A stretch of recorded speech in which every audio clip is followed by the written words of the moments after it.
everyone, Richie Pintor from VS1 Pintor live at your screen once again.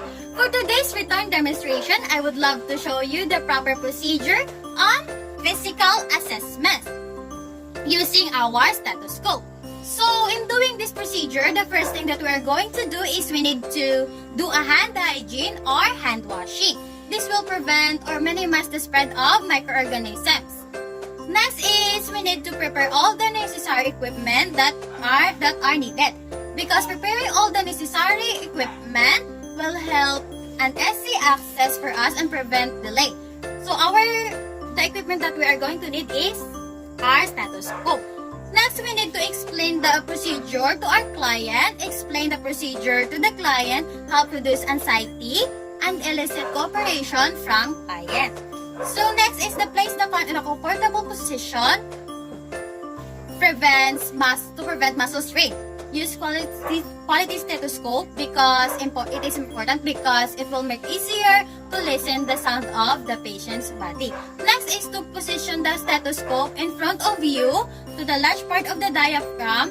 This to the default position of your stethoscope if you will be using it frequently for adult patients.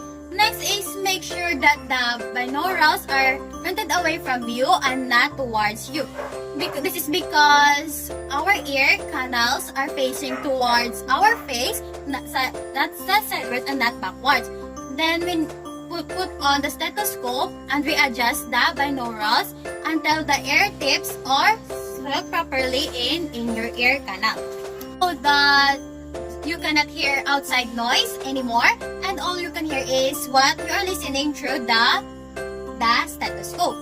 Lastly is we need to adjust the tension of the stethoscope by pushing the binaurals together or pulling them away from each other to attain the level of comfort and avoid ear pain. Or now we have to start the assessing the body's patient. Supposed to be this is a real patient.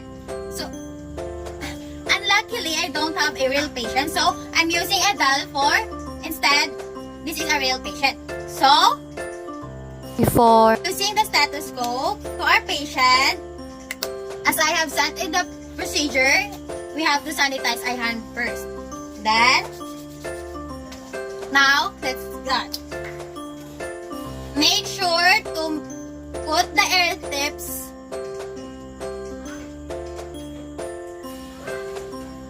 and make our patient lay down.